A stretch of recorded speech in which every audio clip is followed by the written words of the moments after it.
think might be. Well, there's limitations to when one should apply a skeptical approach. Okay.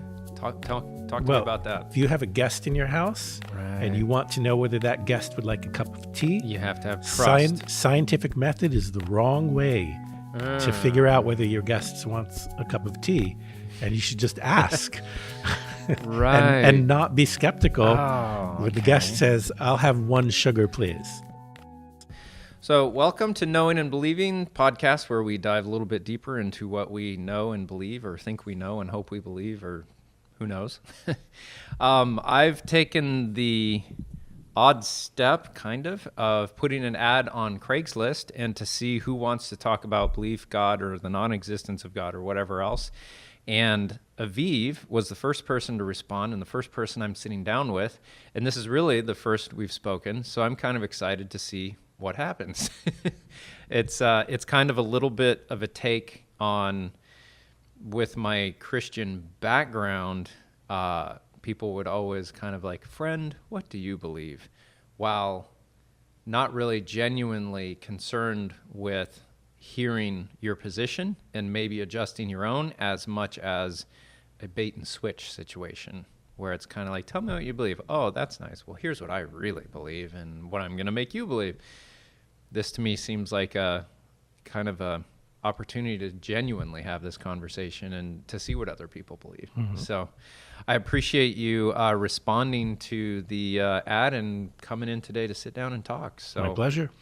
Aviv, and you work in the mental health field. Yes. And brave enough to come and meet a stranger and talk about the existence, non-existence, or unknown existence of God. Tell me a little bit about yourself and why you're here. A little about myself. That's a broad question. Yeah. I live in Portland. Yeah. I work in mental health. I play music. Oh, cool. What kind of music do you play? I play the cello, and I studied jazz. And just because I'm a cellist, I also play some classical, and nice. I play rock and roll as well. Cool. On the cello? On the cello. Oh, electric cello, or? I have an electric cello. Oh, cool. So how did you get interested in these more existential questions, and what's your background in process of coming to actually caring enough to talk about these things? I'll try and keep it as short as possible. It's a podcast. Yeah. We can go on forever. Okay, good. So I grew up in a Jewish household, Okay. believing in Judaism. Practiced Judaism, observed the Sabbath, degree, kosher, all the whole nine yards? Say grew up in a conservative affiliated synagogue. Mm-hmm. Wasn't all that strict about it, but I believed in it and I practiced some of it.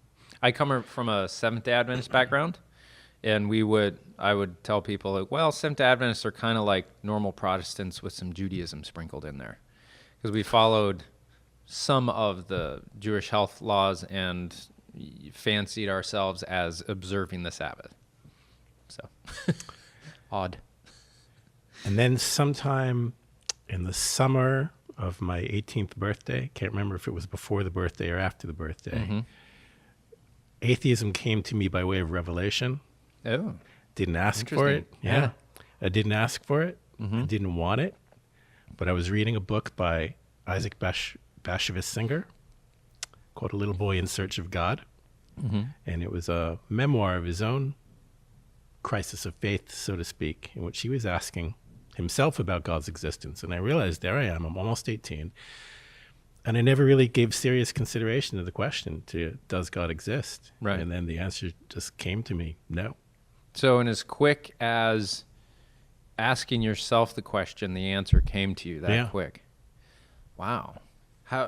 Why do you think that was so easily arrived at? That's interesting. I would say it arrived quickly, not easily, because it was a rather unpleasant experience. I can vouch for that.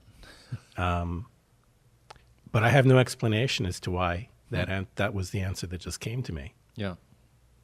How was it to, at that, fairly tender age of 18, to have something that has been your worldview and has formed and determined everything that you're going to do and do in your life. What was it like losing that for you? It's an overstatement to say that it determined my worldview. Okay. And I think I would go even further and say most people who claim that religion determines their worldview, I would question that. Okay. Nevertheless, it was pretty unsettling because Right. at that time I viewed religion as the foundation for morality. Okay, so before you answer that too far, describe to me what you would see as a worldview and why you would say that most people that hold a religious view aren't actually holding a worldview. Yeah. Talk to me about that. Yeah, I mean, I guess it really does all depend on what you mean by worldview. But I think it's safe to say that we all share the assumption, or almost everybody shares the assumption, that what we perceive through our senses is mostly real. Yeah, the mass majority of people think of the hallucination that we're experiencing, as you might call it, to be reality. Yeah, which is weird when you say it and process it like that, like I just did. That's just like, it's not hallucination, it's real.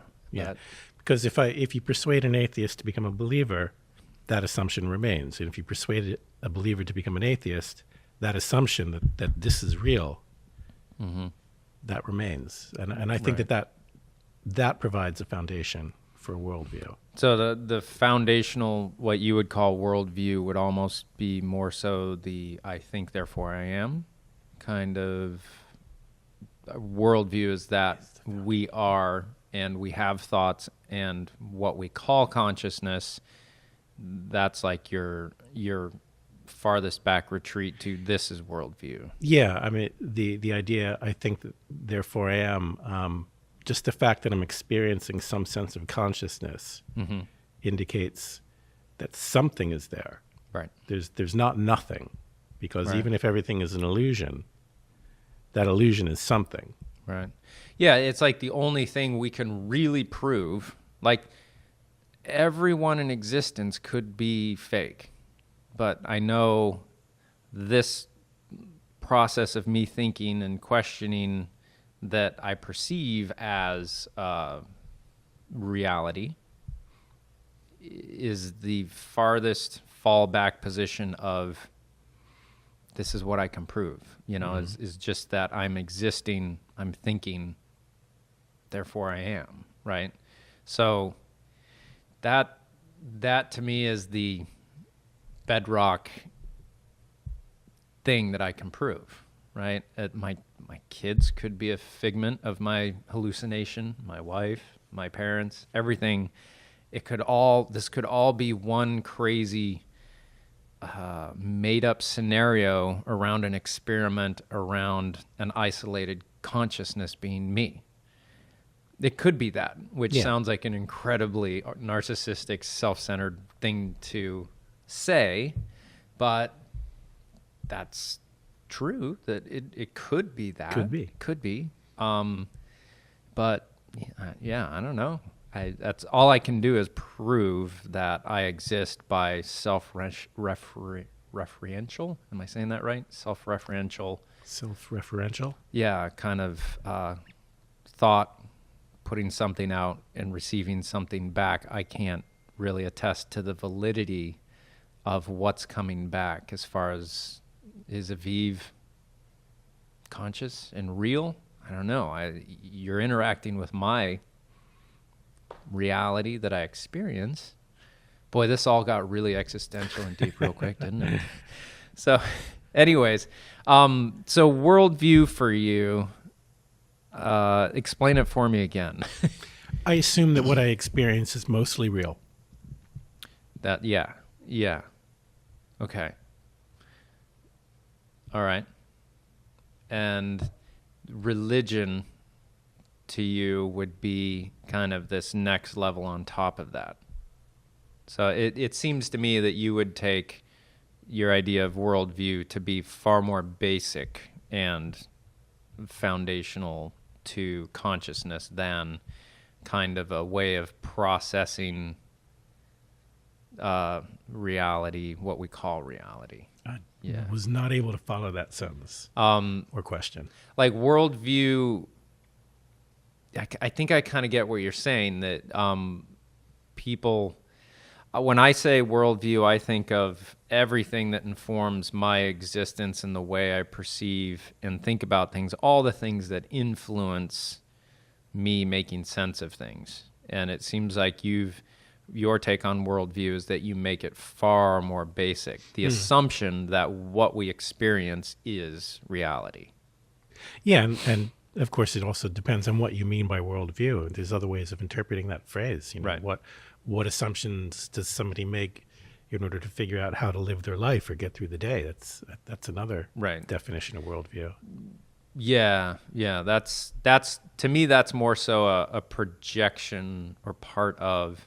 I need this in graphic format. Like worldview's here; it encompasses that. But okay, so your worldview stayed intact when you were 18, but your religion at that point was lost. Both your religion and your belief structure to a degree. To a degree, yeah. Right. And I wouldn't have been able to articulate that when it happened. So you recognize that experience when you're 18 as, not being able to articulate it, but an underlying loss of a certainty of there being something beyond us, maybe? Would you have described yourself as being certain of something before that? I don't know. If you had asked me when I was 17 if I was certain that God existed, I'm not sure what I would have answered. Yeah. Now, was this something that you were public with your family and everything else? No. Was that? Oh, okay. No. How long did that take? Well, around the time that I was 18, I also moved away from home. Mm-hmm. And I moved to Israel. Mm. And I wound up living in a community with more atheists than I had met in my entire life previously. Interesting. Which made it very easy to say that I was also an atheist. Right. Had I moved to a religious community, it probably would have been a bit more difficult to say. Right. How did you experience that new existence without that, centeredness, if you want to call it that, of belief that there's a giver of everything, Externally, very little change. You just still got to wake up in the morning, brush your teeth, and go to work. Right. But some people don't. Like, I've seen people's lives drastically change that have lost their religion. That's interesting. Yeah. But for me, it's been very much, as you're saying, it's been why would I change anything that I do morally or anything else, really? I mean, everything I was doing made sense outside of there being a God or not, mostly. Well, that's the interesting part, questions about morality. Right. Because I did view religion as the source of morality. And with that gone, that question arose. Why shouldn't I steal? Why shouldn't I take advantage of people for my own self-benefit? And at the time, I didn't know anything about philosophy. I didn't know anything about logic or reason or psychology or how to think about evidence. And it took a long time for me to come up with an answer. And it was just a half-baked answer at the time. And I just settled on the fact that I never wanted to hurt anybody. Right. I didn't want to steal anything. I didn't want to take advantage of other people.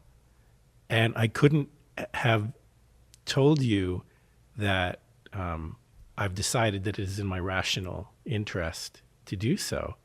And there were moments where stealing, where I thought I might have gotten away with it, was tempting. Mm-hmm. But ultimately, I just didn't want to do that, even if I didn't have a moral philosophy to ground that in.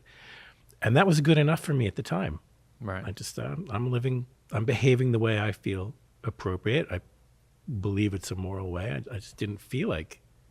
Now, do you think if you were not raised religious that you would have come to the same conclusions? I mean, I guess I'm getting at, do you think it was intrinsic within you as a human that you had these morals just by nature rather than nurture? Well, here's where my background in psychology becomes helpful. Yeah. And I think it's impossible to say how much each one plays a part, and each one does play a part.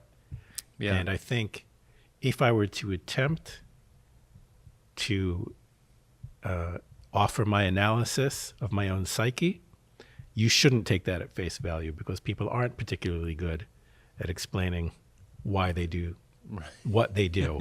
So I think it's best. Yeah. I think that it's best just to acknowledge the fact that people behave the way they do because of a combination of factors, and that an individual doesn't always understand their own behavior. Right.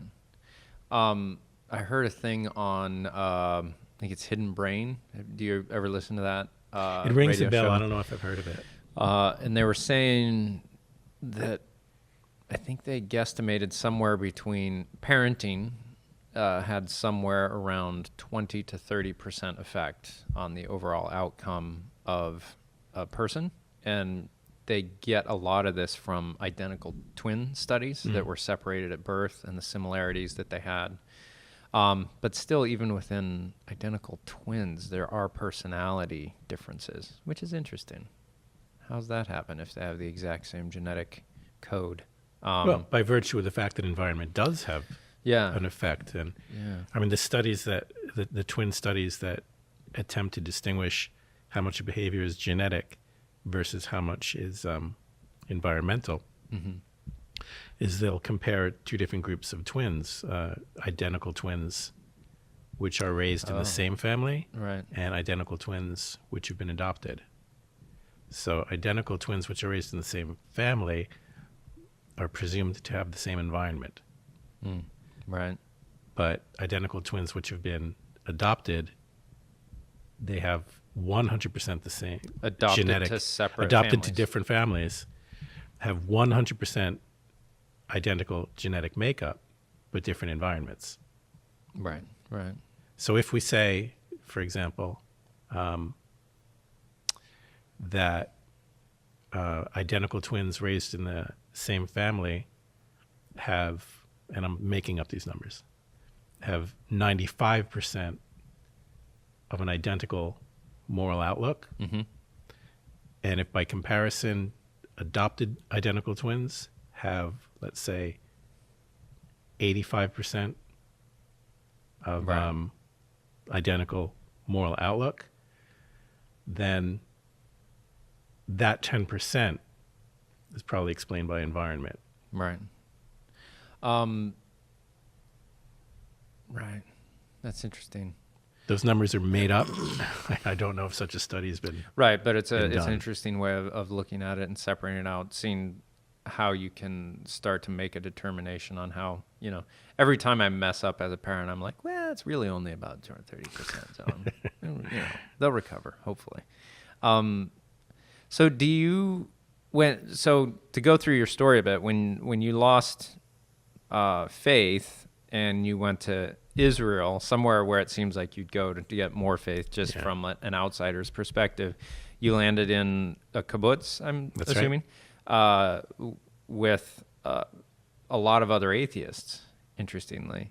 Do you find that there's a lot of atheists within the Jewish community that is moderate, or is that, I don't know, is that a thing, or? Living in the U.S., I haven't really been part of a Jewish community, not since I was much younger. Okay. Where did you grow up? I grew up in Philadelphia. Oh, friend of mine who is Jewish from Manchester, New Hampshire, has a friend in Philadelphia that's Jewish that runs a really nice Israeli restaurant there, which just recently got best restaurant in the U.S. I forget the name of it, but side note. So how did you cope with this loss of faith over your 20s and going through Israel and a kibbutz? And I don't think there was any coping to do. I just woke up in the morning, brushed my teeth. No and went to emotional work. dread, fallout, existential angst, No. nihilism? For a short period in between losing religion, let me back up. In between believing that religion was a foundation for my morality, and in between realizing that, look, I don't feel like hurting anybody anyway, so I'm just going to be a moral person just because I feel like it. I don't know, 6 months, maybe less. And it's not like I was wandering around in a funk for those 6 months. For most of the time, I was getting up in the morning and going to work and going about my day. So there really wasn't very much to cope with. So, how did you decide to come to psychology and learn more about philosophy and everything else? Did you gravitate towards that as a result of losing that foundation, or no? Different.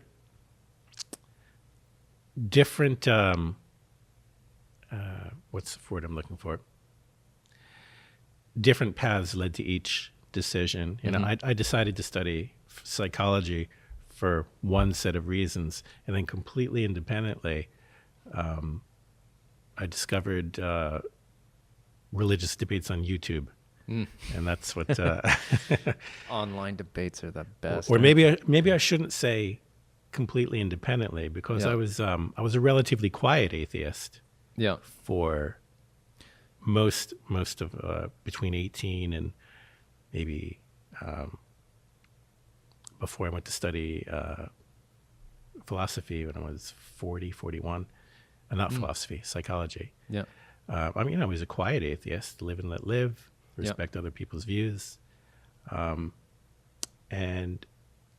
I went to study psychology for one set of reasons, and then I came across the YouTube debates with the debaters such as, Christopher Hitchens, Sam Harris,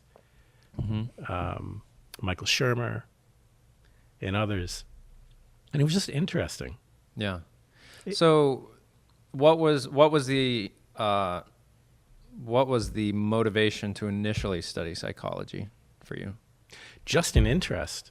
What little of it I took in college was very interesting. So I used to read self-help books. Yep. And in one of the self-help books, the author referred to some other book called, this should immediately come to memory, I shouldn't have to think about it, Learned Optimism.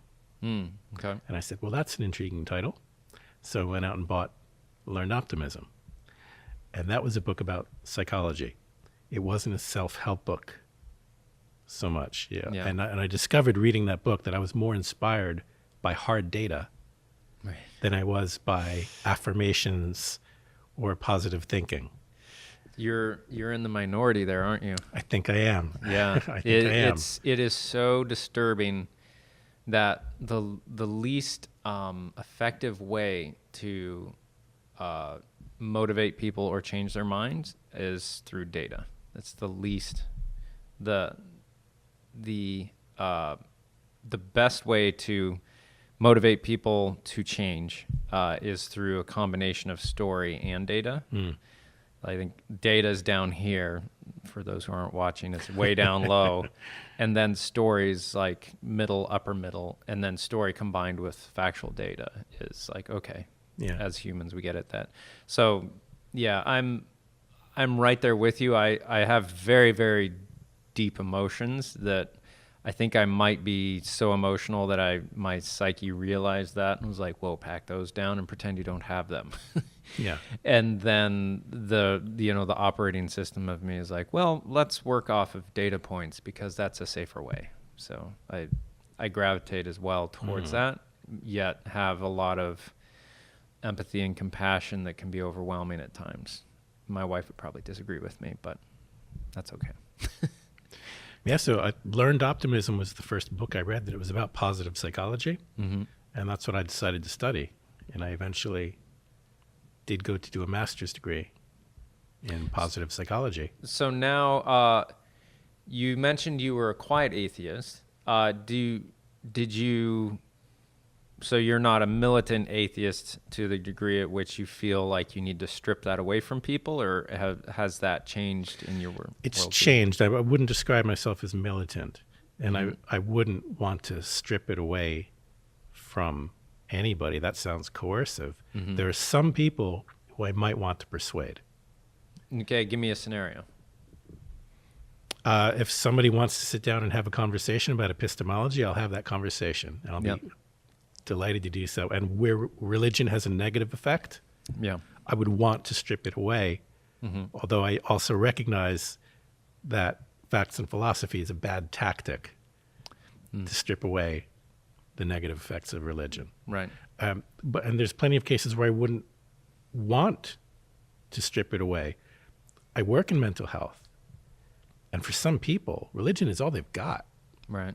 And I wouldn't want to take that away from somebody if it's having a positive effect on their life. And so you do believe that your take on it would be that religion is kind of like kindergarten to a degree for some people that are just in that stage of human evolution that still kind of need that to sounds get so by. dismissive. It's such a mean thing to say, or a bad way of putting it. I get it, but I kind of agree with you, but at the same time, there's a huge part of me that hopes there's a God and feels there's maybe a God.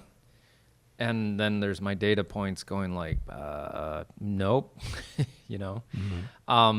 And I agree with you that I do see that there are people who genuinely need this, that were it to be taken away, that things could go really bad for them.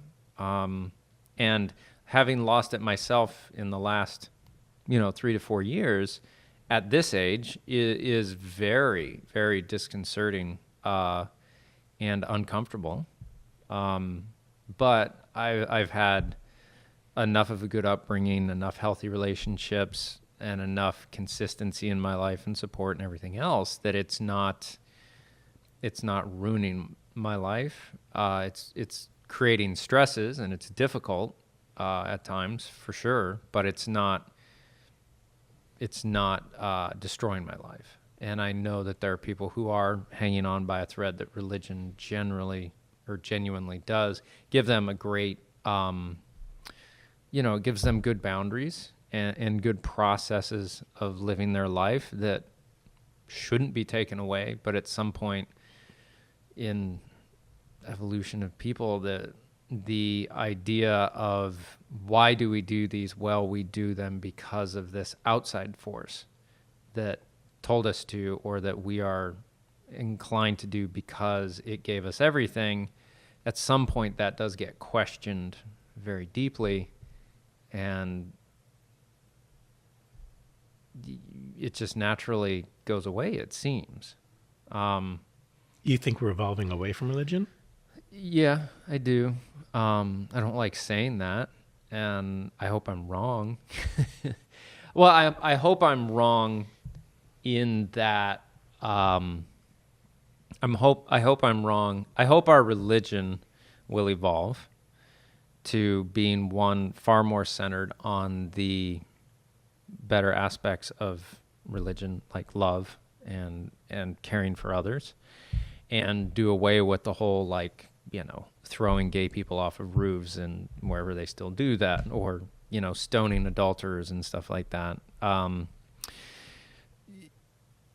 I think we are probably evolving away from religion. If you look at any first world country that has their social structure mostly in place, where your college isn't a huge debt burden on you, and you have socialized healthcare, those nations, religion is just passing away, if you will. They might have some spirituality growing in them. I'm not sure of that, but all church attendance and all that numbers go when they reach that. In the U.S., we still have a lot of church attendance and religiosity, and the theory behind that, from what I've heard, is that we have a very high debt load when it comes to higher education, which creates a lot of insecurity in people, which naturally ingratiates them towards clinging to an outside hope to free them from this stress of very high debt loads, on uncertain future because of that, and not having socialized health care, not having that as a surety. You create more of a tension in that population, and so they just naturally believe more as a means of hope. So it's more similar to a lot of the third world countries where belief is far more rampant. That's a pretty bad term. Boy, I'm not coming off well here. But I mean, speaking honestly, I am worried that religion and belief and everything else was just a coping mechanism for the cruelties of life. Yeah, it's a worry. From your experience and what you've learned through psychology, what do you see as our psychology contributing to belief from ways that are not founded?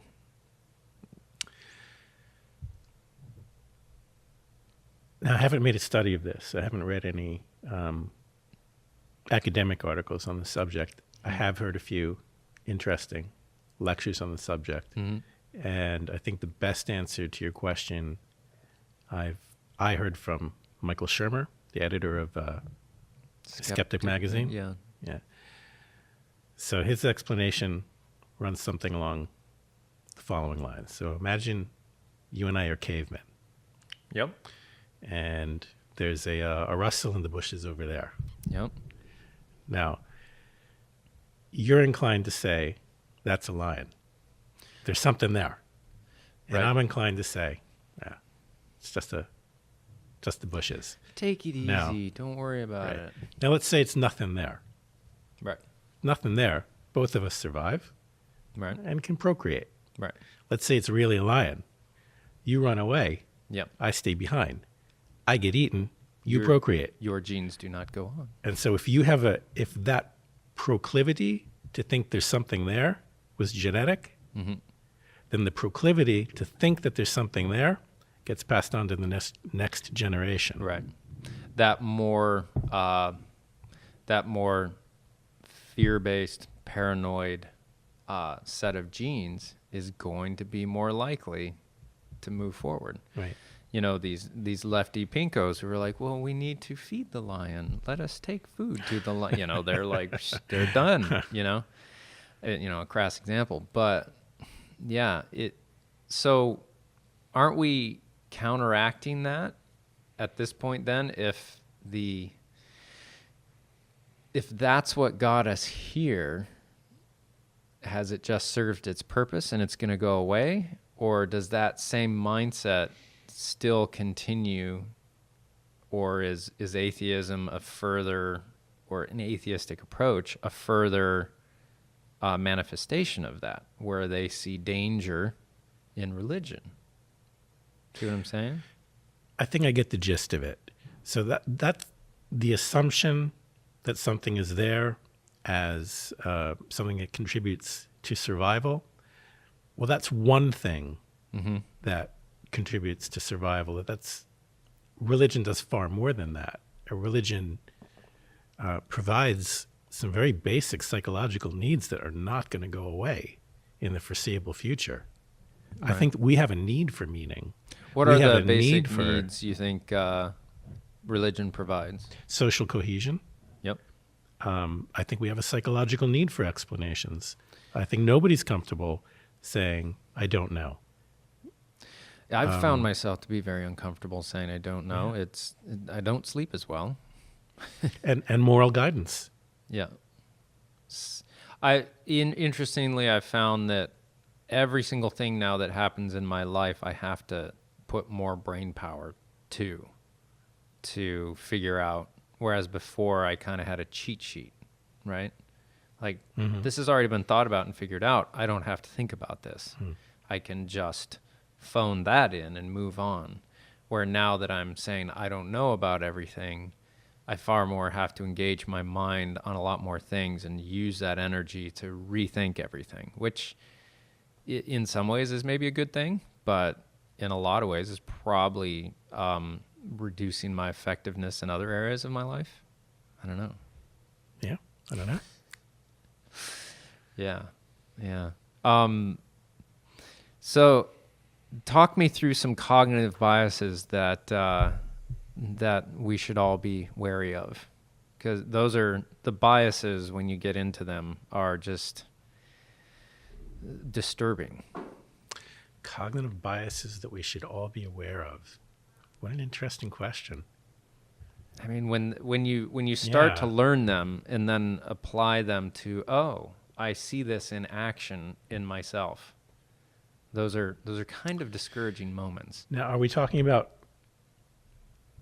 just everybody to get through life, or are we talking about biases that we need to be aware of in order to have a conversation about epistemology? Explain to me epistemology exactly again. How do we know what we know? Right. Okay. I know words and I know explanations of those words, but I lose the connection between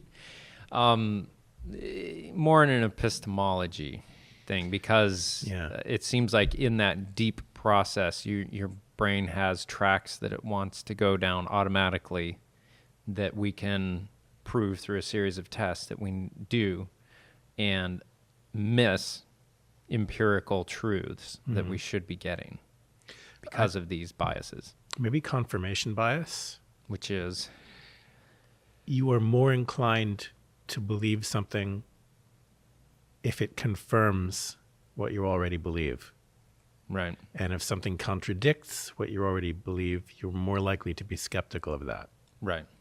So someone will present information, Aviv knocks on my door with his local, door-to-door atheist. Why don't atheists go door-to-door knocking? So, if someone shows up on my doorstep saying, oh, no, there's evidence that, philosophically, you shouldn't be believing in a God. Compared to someone that's from your local church, or, compare it to like you're a Baptist and, the local temple comes by, which I have a lot of respect for the Jewish religion that they don't do that. So let's leave them out of this. Let's say you're a Baptist and what are they? The knocking on door people, not Salvation Army. Jehovah's Witnesses. Jehovah's Witness, yes. You're Baptist, Jehovah's Witness come by, and they're trying to sell you on their particular brand. You can just out of hand dismiss it all because you already kind of know what you believe, and so automatically you're just going to be like, no, I already know. And even if, according to this cryptic ancient doctrine, they might have a better argument, you're going to be more likely to just dismiss whatever they're saying because you already believe something. Whereas if they tell you something that's in line with what you believe, you'll just welcome it in and not really have as much skepticism towards it. Right. Yeah. Yeah. That confirmation bias always seems to be the one that is just so naturally embraced. I think probably because it appeals to comfort levels. Mostly, in my opinion. Seems to me that the root of all evil is comfort more than power, but just an observation. So,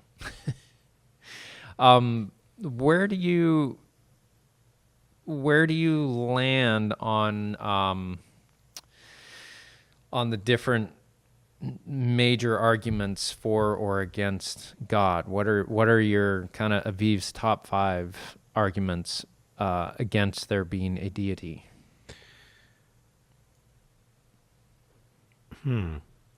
Well, I take the position that, let me back that up.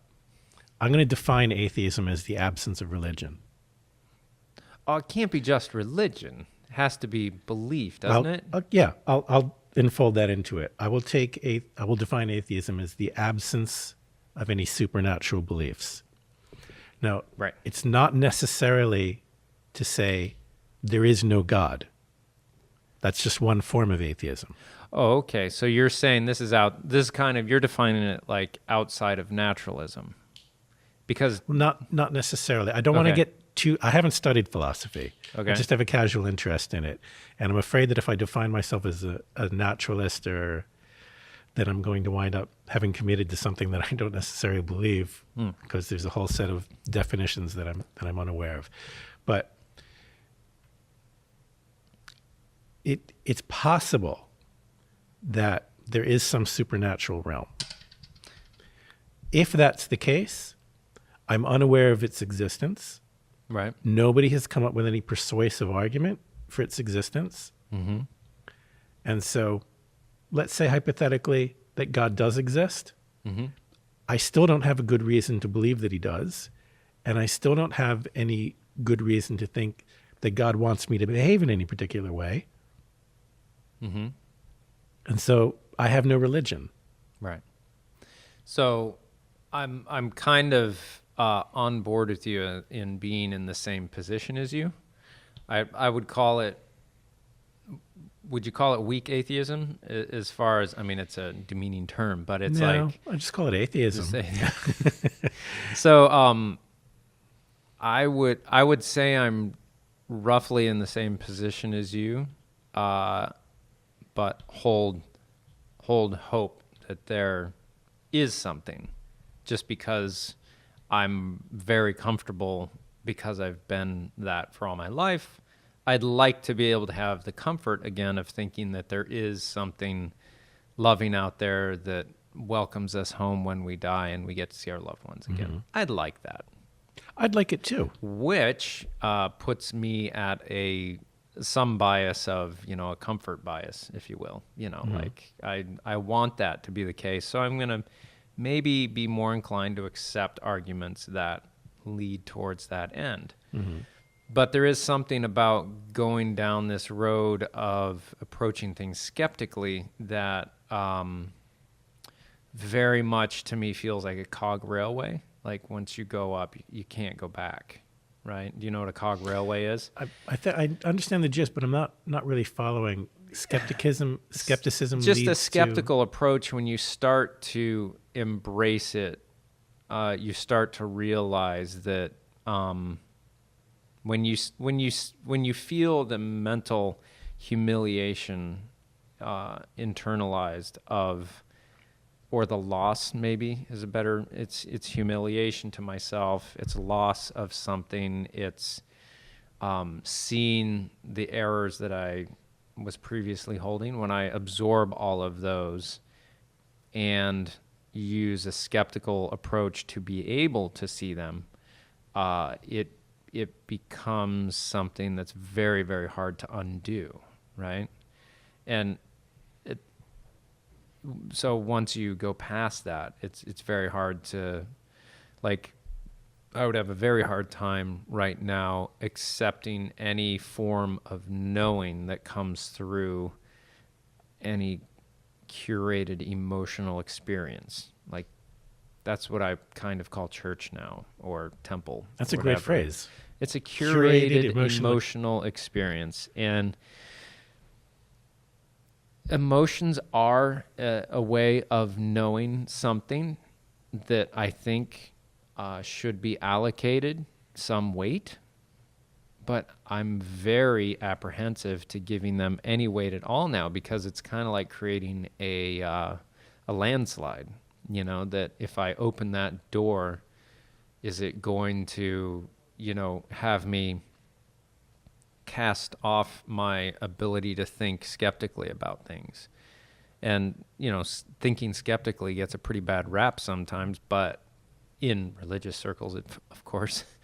But the interesting thing is that any religion is going to ask you to think skeptically about all other religions except theirs, that's a bit of a tell, which is kind of weird, that is uncomfortable. So, yeah, that's kind of what I mean by that, is that once you go past those things and unpack them and see them in that light and see kind of the cognitive biases or whatever else that you were embracing and the emotional, curated experiences that by interacting as a group in supporting and loving each other, it creates an emotional experience. And when you're in an emotional state, you're far more likely to believe whatever is being fed to you or told to you, right?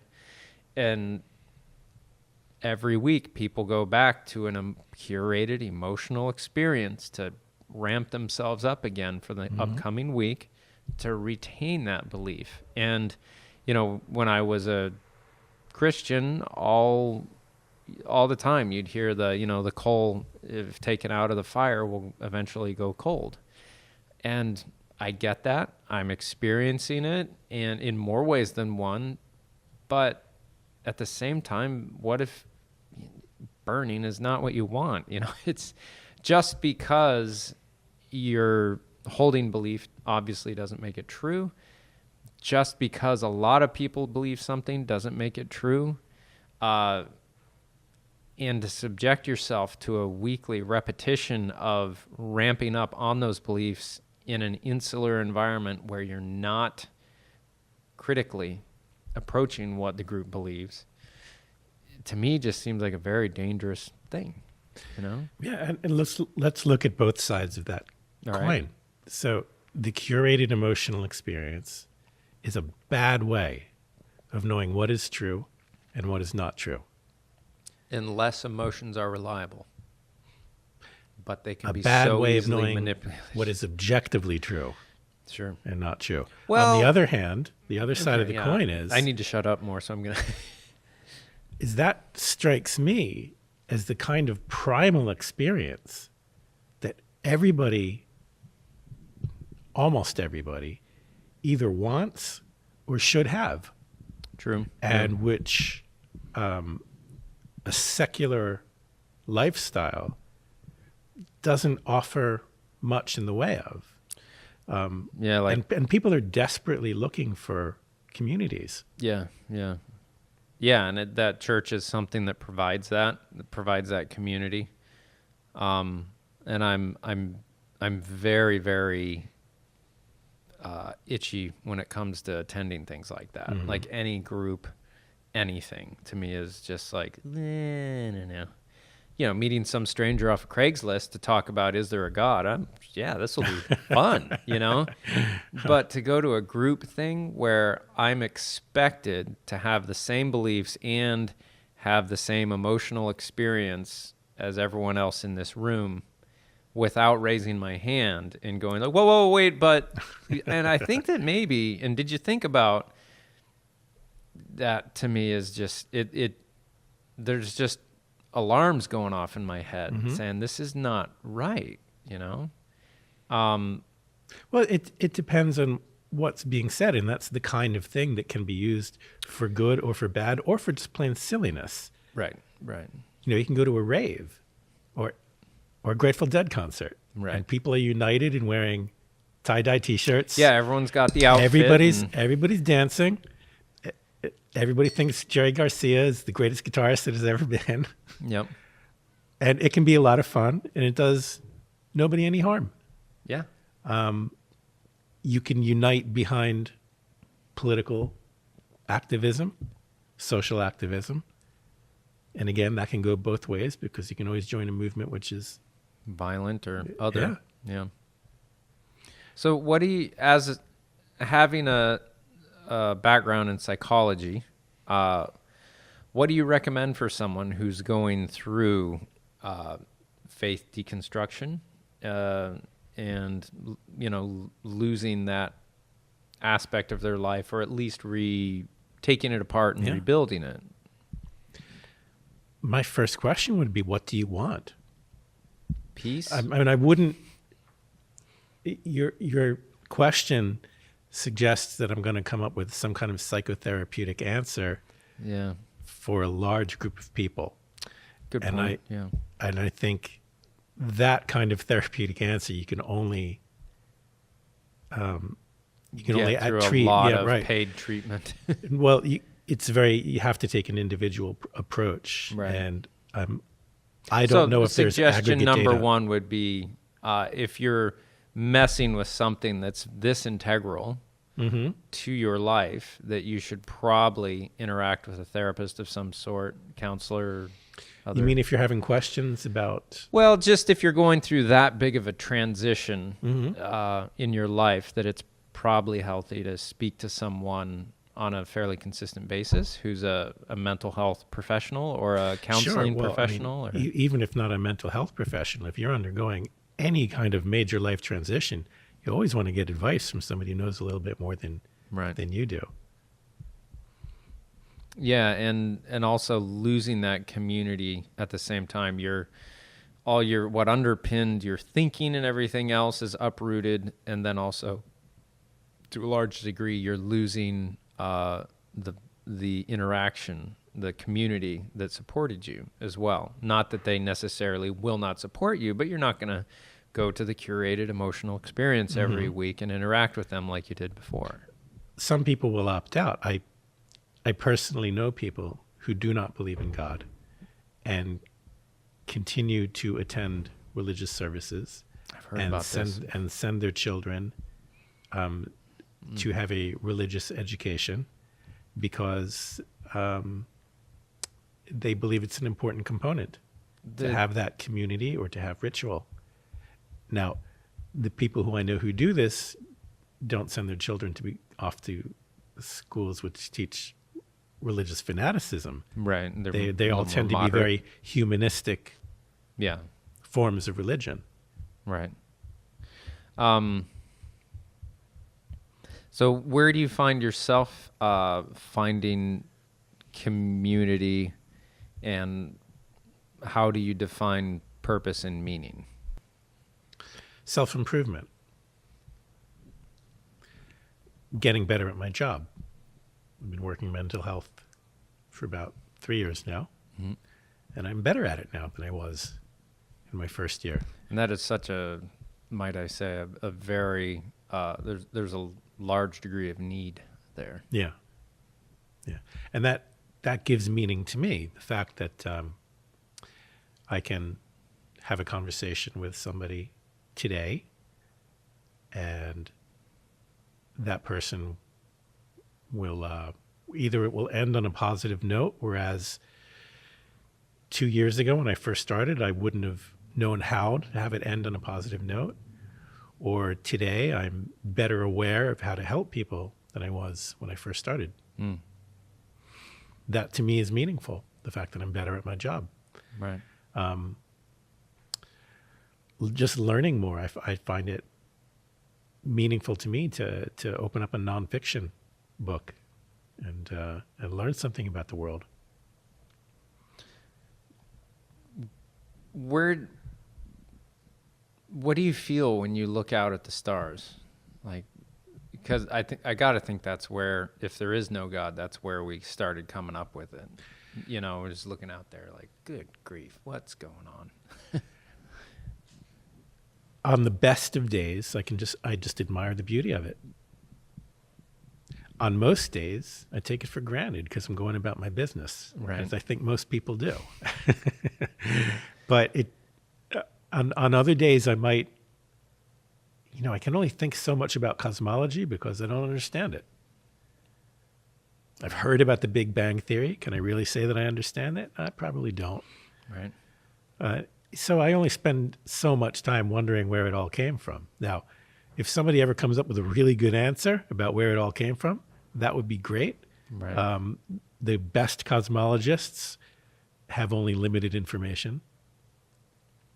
And I'm sure it's very fascinating once you are able to understand it. But I recognize my own limitations in understanding all that. But I'm just as capable as anybody else at looking up in the sky and thinking, wow, that's really beautiful. Yeah, and then to know what we know now about it and how just infinitely bigger and more complex it is, then it's crazy. Have you watched the YouTube video of Hitchens, Dennett, Harris, and Dawkins, the Four Dawkins, Horsemen? yeah. Yes, I saw that video. It was a while ago, but I saw it. So somewhere in there, Harris asks the four of them, what is the argument that gives you the most pause of, wow, maybe there is some intelligence outside of this, pulling the strings or whatever. And it was interesting, the answers, but I'd be interested to hear what you think about that. Like what argument for God gives you the most pause to be like, There aren't any. None of them. I haven't heard any. Yeah. Harris, I think, said not ontological, the anthropic principle. And I'm probably going to butcher this, as I'm a pretty picture taker. I don't I don't get paid for this other kind of stuff. But a botching of what the anthropic principle is in many ways the observation of like all these things that are on just a razor thin, and razor is generous, just a razor thin margin of like the strength of gravity, the speed of light. There's these cosmological I think 14 different cosmological constants, were one of them to be off by like a millionth of a degree, our whole universe would just be kind of dust drifting, not be anything. The infinitesimally small percentage that we could be this rather than eternally nothing, to Harris was the most kind of like, geez, what's going on, but I thought that was very, at least, open-minded for him to ask that question, and to be giving something to allow, from his position, to allow something to give him pause. He seems to be open-mindedly searching for it while asserting himself, as you have stated, like, I'm here, I do not hold a belief, but if there's any evidence, I'm willing to see it, while if any evidence can get by a genuinely skeptical approach, I'm happy to hear it. Sure. Which seems like a good approach to me. I wonder if a skeptical approach can argue away anything, though. And yeah, I wonder, do you ever consider what the danger in a skeptical approach might be? Well, there's limitations to when one should apply a skeptical approach. Okay. Talk to me about that. You don't want a skeptical approach if you're on a first date. I disagree. You're not going to get a second date. You want to be skeptical to the character of this person, and really, how do I know that you really do that for a living? Okay, what's the difference between discerning and skeptical, I guess? Yeah, and of course, the word skeptical probably has multiple meanings circulating in our society. I work at Bank of America. I doubt that. Yeah. I love puppies. Yeah. Can you prove that? No. I'm sure we could find limitations to a skeptical approach. There's a healthy amount of skepticism, and then there's crippling skepticism that won't allow you to get through the day. Right. Yeah. I often worry that I'm overindulging in skepticism, and that I don't allow for the complete experience of my life to inform what I believe to be beyond whatever this is. I worry that that's a possibility. Now, I think I'm out of my depths because I haven't studied philosophy, but I think the original meaning of the word was that you wouldn't accept something on authority, that you should rely on evidence in order to know what is true and what is not true. And that was the original meaning. So, and with that, we'll be right back. Let's pause. So, no, it's a good moment to pause and to come back to skepticism rather than getting caught up in the labels. Right. Because somebody out there is going to tell me that I've just offered the completely wrong definition of skepticism. Well, let's just talk about the idea, which is that rather than relying on authority, what somebody tells you, you shouldn't rely on the evidence. And love that. That's a great idea, but even that idea has its limitations. Which are? Well, the first date example that that I just gave. Where if you have a guest in your house and you want to know whether that guest would like a cup of tea, you have to have trust. Scientific method is the wrong way to figure out whether your guest wants a cup of tea. And you should just ask. and not be skeptical when the guest says, "I'll have 1 sugar, please." Oh, that's interesting. So you could result to like, well, I know you say you're thirsty, but we're going to have to take a blood sample and determine your level of dehydrated. So at some point, relationship and trust become the more of the currency of trading of information rather than your, scientific, skeptical inquiry. Yeah, and that's when people start to make the argument that, religion and spirituality is a one way of knowing compared to a scientific inquiry of knowing. And I can start to get on board with that, but at some point I still have to say what is true. Or I have to think what is true. And I don't know if I can offer the explanation. I feel that there is a God because I feel emotional when I do this, that, or the other. So there is a God. I don't know if I can stand behind that or feel good about that's my only ability to prove. Right. It's not like saying, I know that I'm thirsty because I feel thirsty.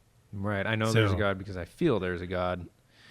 It's a massively different claim. Now, your feelings could be deceiving you. Someone could have just smoked a lot of pot and now their mouth is dry when they're not actually dehydrated. Right.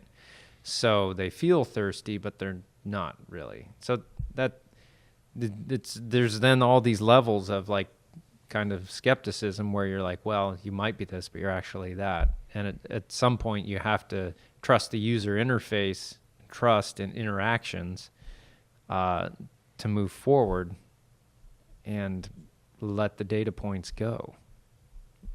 That's hard. I don't know how to do that. Sure you do. Okay.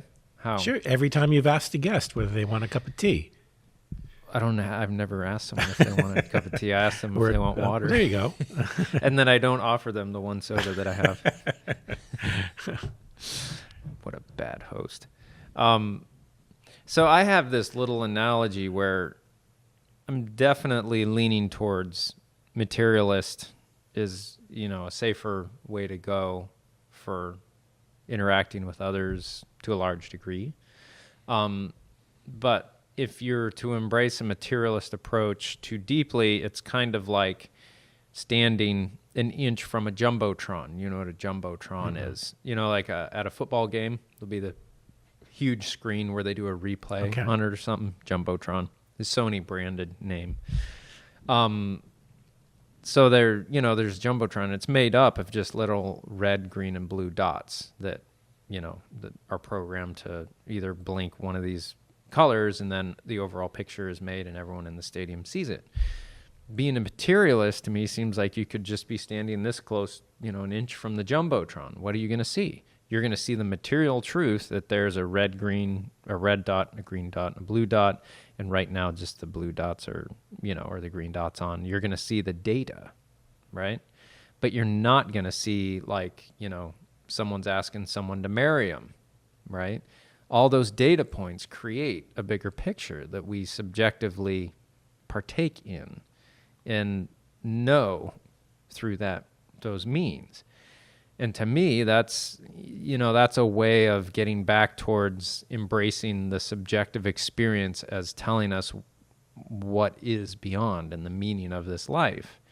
Because the data points are extremely devoid of meaning. They only mean exactly that point that they sit upon, And so it's a thing that pushes back against my skepticism, if you will. Really, I was about to arrive at the opposite conclusion. How so? Well, what's the best way that we have of taking multiple data points and analyzing them and figuring out what they mean. A approach of inquiry, of analyzing, and I would say scientific method. yeah. It's the best way we have of doing that. Figuring out what do these multiple data points mean. So is our whole subjective experience of being human kind of like a shortcut of the scientific process? You know, that I'm not sure what that means, so I can't sign on to that. so let's say you could go scientific process to figure out, you know, is that a cat that just walked across the street? You know, and you could take the time to track down the cat and get the information from the camera that was recording in front of the street, you know, and go through all that data, and then all the data about, well, do cameras really record, and are light beams really, or photons? And, you know, you could go to the nth degree and scientifically prove that, yes, that was a cat that went across, or you could just observe it and know, like, yeah, that's a cat, and it just crossed the street. You know, we have kind of a way of, is the scientific process to some degree a way of, you know, looking below the hood on our experience of being human? I think it is. Yeah, it kind of does. And it seems like we take it and we apply it to ways that are either going to benefit and extend the experience of being human, but also we have ways of, or moments, parts of our lives that are questionable that we then apply it to then say, I don't know if we're doing the right thing here, or if, you know, we should be doing something different, or nope, spot on, good job. I don't know. It's odd, but I don't know. What do you think? Yeah, I mean, science can confirm the obvious. Yeah, that or didn't they what just seems do the that obvious. with the Large Hadron Collider? Didn't they just kind of like, they already kind of knew it was going to be there, but then they got the evidence, and it was kind of a letdown to a degree that they were like, well, we were right. I don't know. I mean, you want that confirmation if you have a theory which is not fully formed, or if you have a hypothesis which has some confirmation but incomplete confirmation. You want to keep on testing it. So the fact, and again, I have no idea what's going on at the Hadron Collider.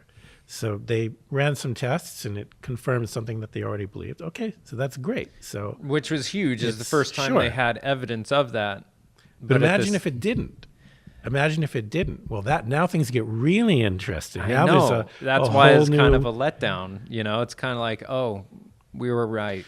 I don't know. A letdown. I mean, to a degree, little. Like, it would have been exciting if something happened and it was different than everything they thought would happen. It would kind of be a moment of like, oh wow, yeah. Now we got to look into this. You know.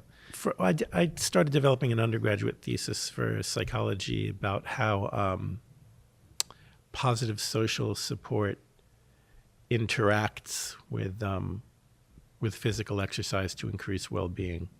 Positive social support interacts with exercise. Yeah, to increase well-being. And I don't want to go into the details of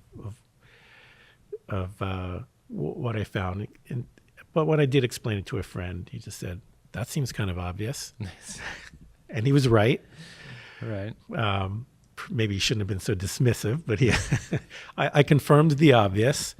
And I said, yeah, fair enough. But now we know that it's true. What seems obvious, now we know that it's true. Right. We tested it. And on the other hand, it could have come out the other way. So we have to test these things, because when things disconfirm the obvious, that really gets interesting. That really does increase our knowledge base. Right. It's those moments where it's a foregone conclusion, but then you see something else and you're like, whoa. Right. What tricks are our social structure, our processes, our traditions, our own minds playing on us that's jumping over these, things that they shouldn't be jumping over to get to the end, Mm-hmm. Those are the moments to me that are pretty interesting, that are very interesting to me to look into further. One of the early questions I had when I started on this whole journey was like, why don't people pray for amputations to be regrown? It seems like a sarcastic, and just absurd thing to say. Right. But the practice of asking a supernatural being to intervene at a cellular level on humans is rampant. Everyone on Sunday, Saturday, Friday, Tuesday, whatever. And today, if something happens to my kids, I'll pray because I'm going to cover my beds. But why wouldn't I pray for an amputation to be regrown, but I'll pray for, at a cellular level to have cancer to be done away with, right? To me, what that says is either I've got some weird limitations on God that don't make sense, or I don't believe that God is capable of regrowing amputations, or I'm just lying to myself and hoping for the best, and that I don't really believe there's a God, because why wouldn't I pray for an amputation? But I would never in a million years go to a church and find someone who had been so unfortunate to lose a limb and pull them up front of everybody and have them stand up there with their lost limb and say, hey, let's all, pray that this, regrows. That just seems like it would be so deeply insensitive. But you do that for someone who had cancer in those situations, And that's really, I call it a faith tell, to use poker terms, Another one is my retirement plan of Rapture Pet Care.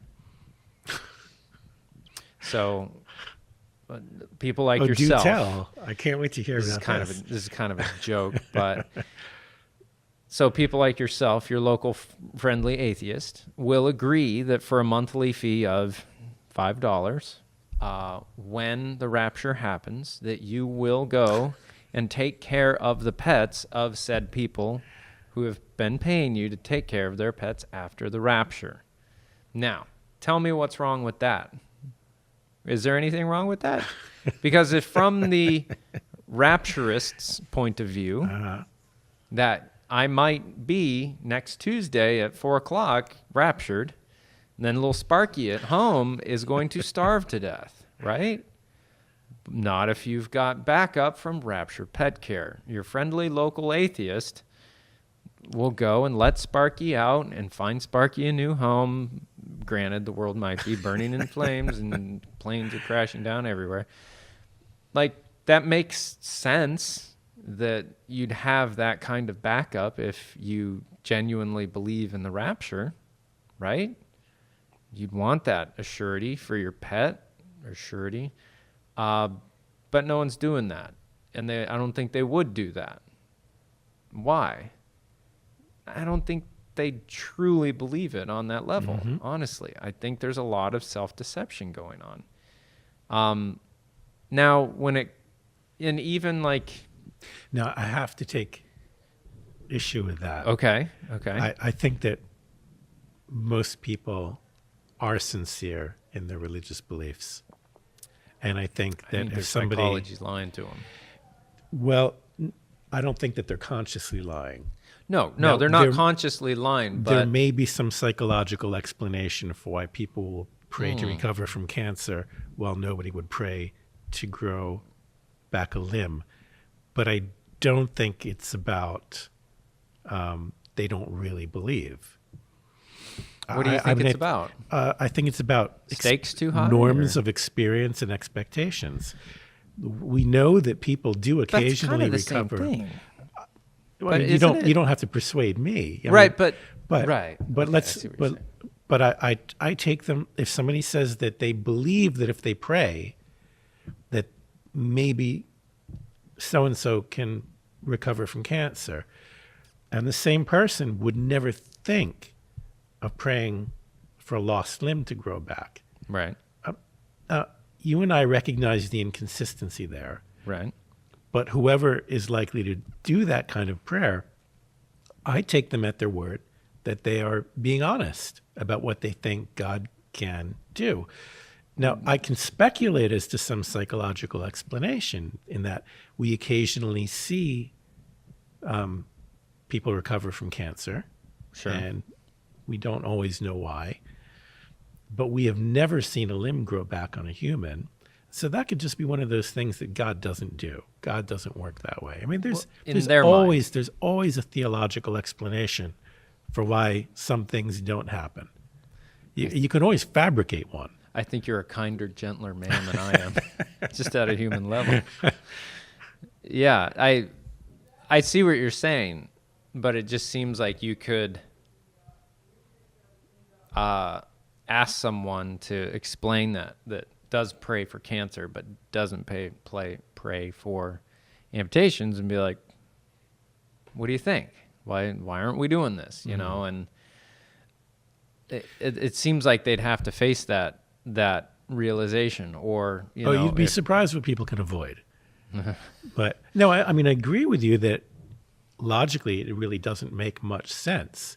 But I think where you and I disagree is people's sincerity in what they claim to believe in. And you can always fabricate a religious explanation. So sincerity doesn't necessarily mean consistency. It means sincerity. I agree. Now, I happen to think that the theological explanations that one grafts on to reality are bad explanations. But I wouldn't question somebody's sincerity if they tell me that they believe those explanations. Right. Like, God just doesn't grow limbs back. What's the responsibility of a person when they say, all right, I do believe that God can heal cancer. All right, do you believe that God can heal amputations? They have to answer that within themselves. Yeah. Well, what's their responsibility in that? I think I'm going to bow out from that line of argument now, because that's a question that you really have to pose to somebody who believes that. And I wouldn't be appropriate for me to speak on their behalf beyond what I've already speculated. Right. I don't want to play. I don't want to be in the ironic position of playing devil's advocate for God. Nice. Like that. Yeah, it's. I had a really good conversation with a very genuine Christian person on a recent job, and I really enjoyed the exchange, and so did he. I think he was open-minded.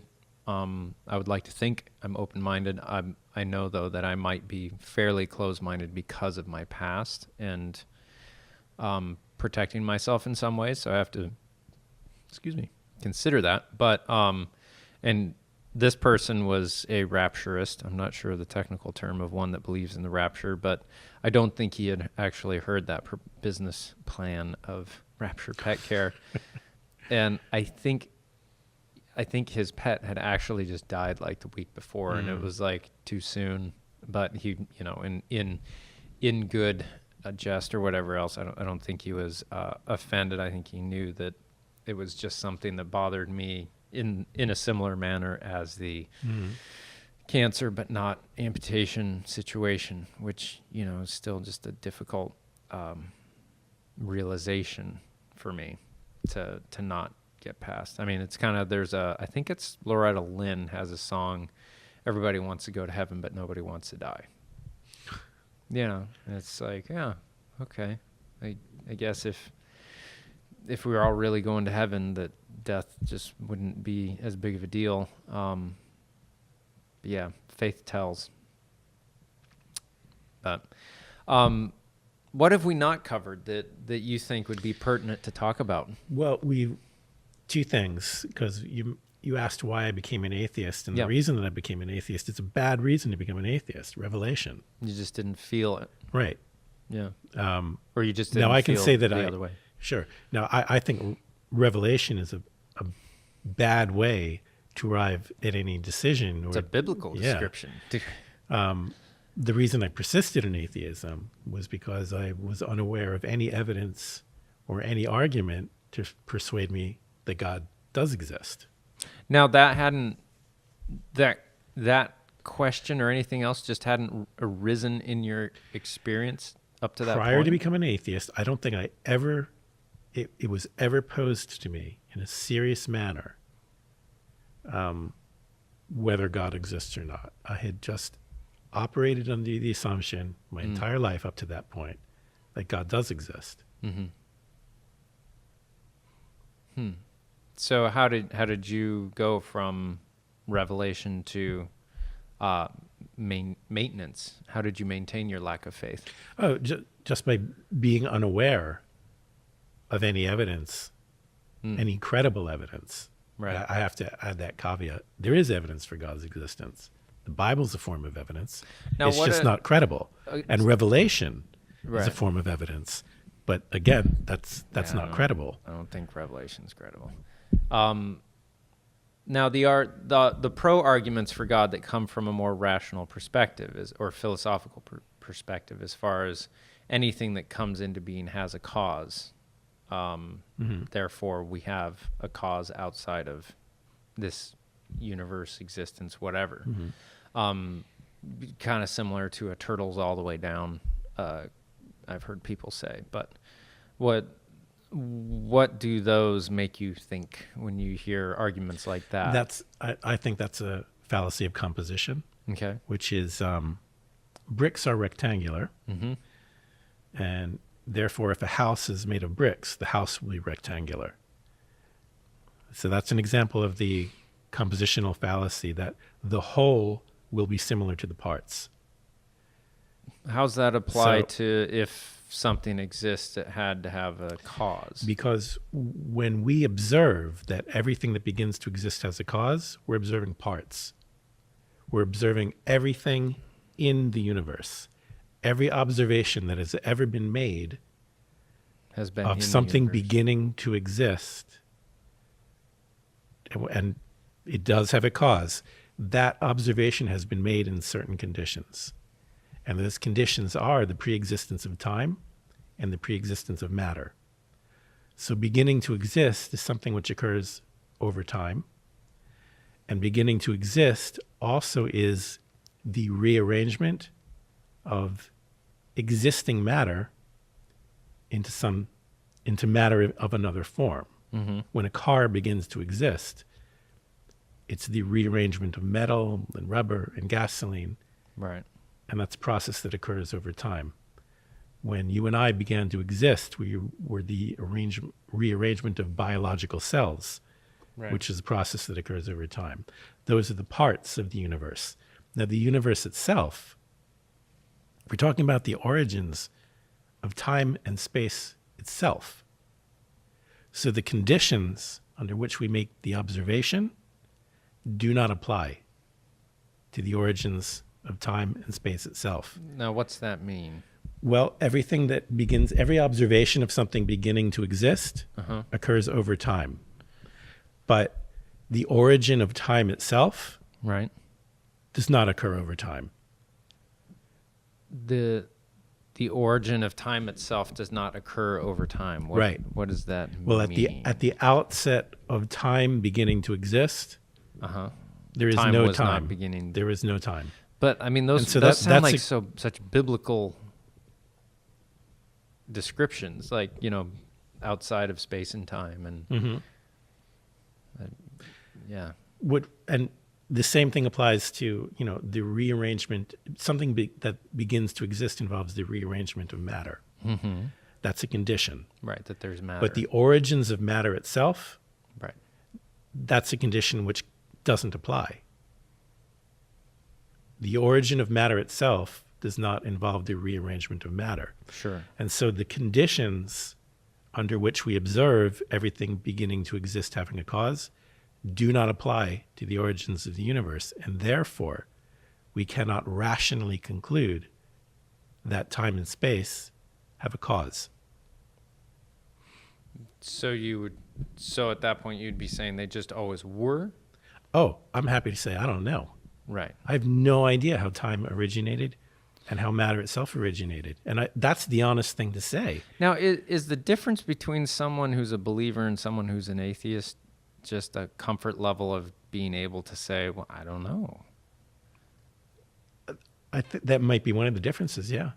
Because it just seems like it's so obviously like, well, we don't know that yet. Yeah, I mean, I think that's a rather... But we don't right now. That's a rather unremarkable thing to say. I have no idea how time came into existence. That seems to me to be a perfectly reasonable thing to say. It seems to me that every reasonable human being ought to be able to say, I have no idea how time began to exist, rather than asserting that some supernatural entity brought it about. Right. So I'm fine with saying, like, I have no idea about that. What I do know are these principles of love, empathy, selflessness. These are things that I can experience and can do and can act upon in the immediate now. And they're very important things for us to, act out and insist upon and teach to others. And, those are real things that I can be definitive about. Whereas, yeah, it's crazy. People are killing each other over things that have no way of being proved.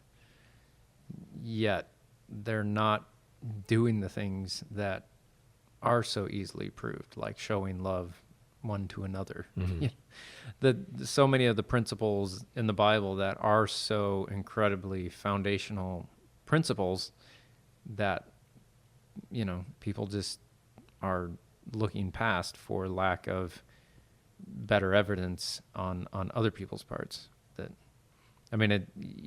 You've probably heard of the Doubting Thomas. It's New Testament. It's not Torah, so maybe you didn't, but I've heard of it. Yeah. I mean, he's one of Jesus' disciples that was a materialist. He was basically, no, not until I see him and can put my finger in his side, which to me is kind of interesting that that's in there. Like, they put a materialist in the Bible. That's interesting, Yeah. Do you know this story? With Doubting Thomas? Right. So once Thomas saw the wound, what did he conclude? Once he saw Jesus and did his thing, he said, "My Lord, my Master," I believe was the quote. And Christ's response was not, "You piece, you sack of whatever. Why didn't you believe?" It was a simple translation is, "Happy are the people who are able to believe without evidence," which is kind of like you were saying, a statement of the obvious, where happy are people who are able to believe without seeing. Yeah, it was basically blessed are those who believe without seeing, or something like that. It was not a condemnation, right, of him not believing without the material evidence. Mm-hmm. It was more, it seems, a pointing out that other people can be at peace without having to have the material evidence in front of them, and they will be at more peace. They will be more easily satisfied. They will be happier. And that's not a condemnation. Might be true. It's absolutely true. But it's a bad way of figuring out who is the Messiah and who is not the Messiah. What do you mean?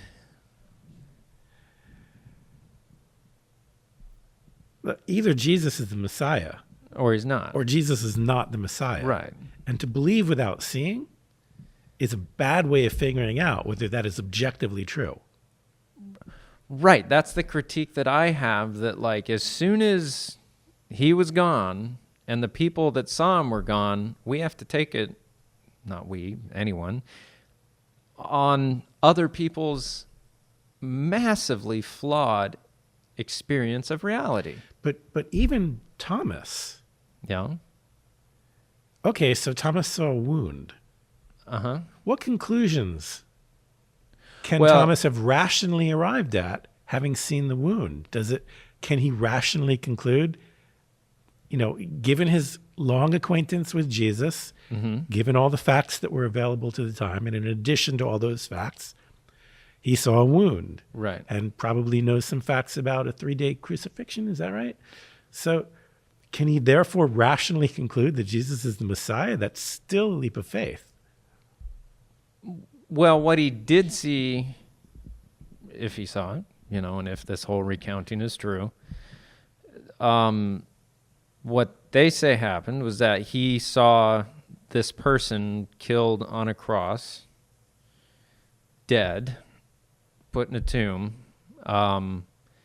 vanish, and then come back to life, and he sees it. This is the person, and here is the wound that I saw them put a spear in him, and now he's alive. At that point, it's kind of like, who cares about a Messiah or any term about anything? This dude is conquered death. Yeah. So, okay, I'm in. All that would be very remarkable. Very remarkable. But for Thomas to conclude that Jesus is therefore Messiah would not be an evidence-based conclusion. By Messiah, are you kind of invoking like Jewish prophecies applying to specifically Messiah kind of thinking? Yeah, that's fair. I don't really know the ins and outs of the biblical argument for what this and that has to be for Messiah, and I know there are a lot of people who will weigh in on that. But I'm probably taking a metaphorical story way too literally. Yeah. I think that the metaphor is about how much skepticism is healthy. Right. And what is the value of accepting things on faith? That's probably what the metaphor is about. And even then, I'm strained to accept the value of that metaphor. Well, I think it's true, though, that, and I think science has proven that the people who are more optimistic and trusting genuinely are happier, while the more skeptical, generally negative people will have a better grasp on reality, but be more unhappy. That might be true, yeah. It's a real thing. So, is this just ancient parable that, people for living thousands of years have observed and viewed into a story that be true or not? I don't know. But yeah, to me at this point, I'm holding out. I keep telling all my relatives and everyone else that knows me that, hey, I am open, and I've told God that he can come and sit down on the couch with me in the morning. I'm happy to have a conversation with him. I'm looking forward to it. I want this. Feel free to pray for it. I'll pray for it. And I want the God of the universe to come down and just talk to me for a second, let me know what's up. And that's, if this being is all powerful, can do anything, and is outside of time, he can then certainly afford the time to make itself present for just a moment, and we'll talk a little bit, and I'll go on believing, if specifically believing is what is so important here, right? Is that an arrogant and evil and horrible thing to say? Why would it be? If God has all power and all time at its disposal, just throw a breadcrumb. This is a breadcrumb while you're sitting at Chipotle, then just flick off the table. I mean, here you go, little birdie. So, I'm open to believing, but then other people are going to say, well, your bar for evidence is set too high. How's that too high? I don't understand. Yeah, you'd have to have that conversation with somebody who believes. I played devil's advocate once, and there's only so far I can go in defending beliefs that I don't hold. Yeah, I mean, what would it take for you to believe that there's a God? Well, it depends on how you define God. a supernatural entity outside of us. Not even that it cares for us. Like, yeah. And let me say at the outset, there are some definitions of God that compel me to say I do believe in God. aliens. Because I've heard some people say God is love. Well, I believe in love. It's not just people that say that. That's what in the newer Testament that is. They say that. Okay. It's written. God is love. Well, and if I challenge God people is to love, say, just switch them out and don't say God for a year. Just say love and see what changes in your life. Because at that point, people might be saying, no, love does not approve of gay people. Oh, wait, no, that doesn't seem right. We understand love. Right. And love is not judgmental love, we get that. But when we say God, we hold all these preconceived ideas of God that are not the same, but we all experience love as humans and understand what it is. So take that out of your vocabulary and only use God for a year, or only use love, the word love, for a year if you're a God person, and see if that adjusts your thinking at all. Sure. And if that's somebody's definition of God, then I believe in God. Right. Because I believe in love. On the other hand, I mean, some of the arguments that are put forward to say that God exists, such as the one that we discussed. God is the origin of time and space. Well, a demonstrated ability to create time and space, that would be evidence. Right.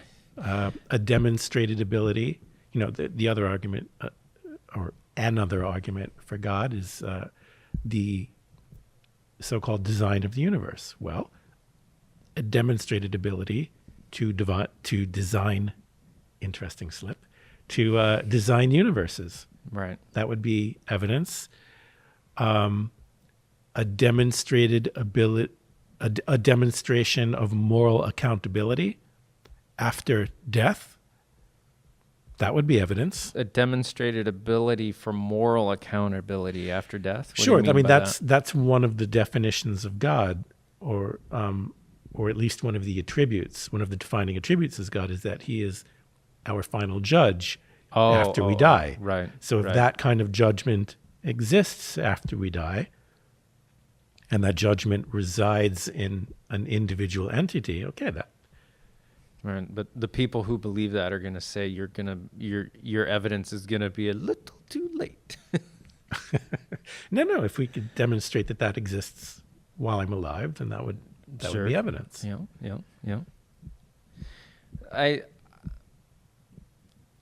I do not hold that those are unreasonable,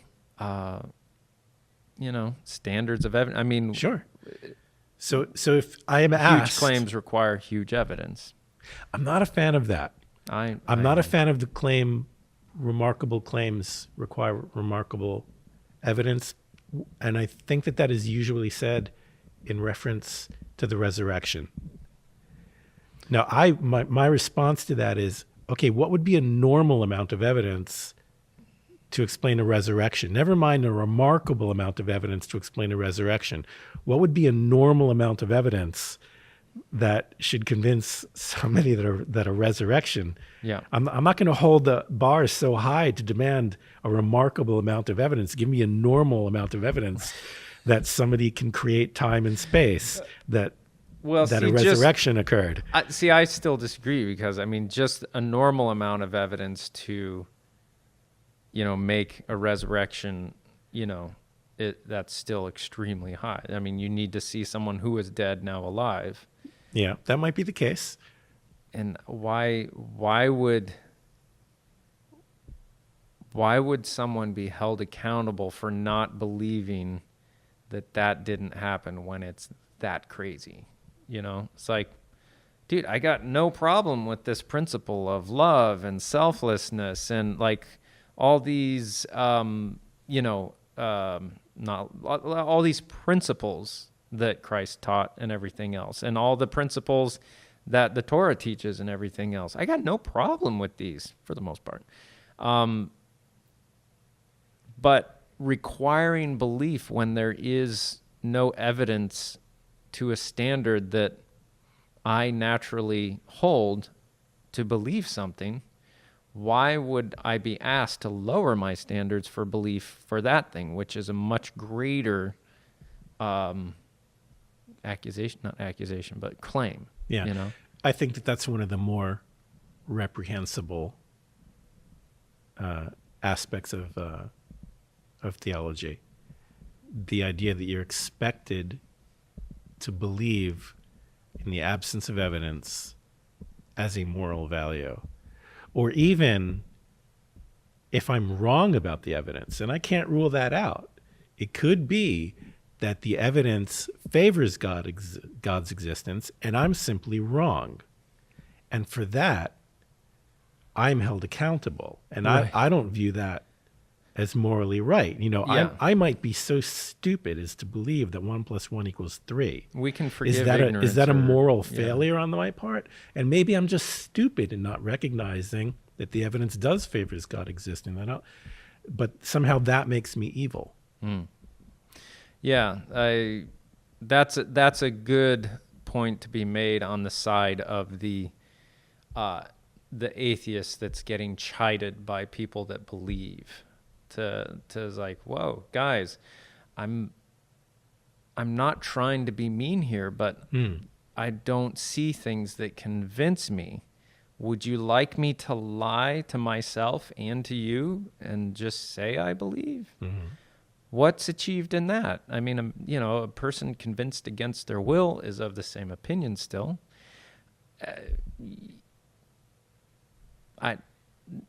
I mean, to my family's credit, no one's ever asked me to just believe, turn off your skeptical approach and just say you believe, I don't know what to do about that otherwise, because it's just the amount of evidence that should be there just is not there. I'm fine with saying that, okay, these people claim that they've seen that. I can point towards a lot of other stories and a lot of other accounts of people that have claimed to see things that anyone who's producing, New Testament Bible or Old Testament Bible,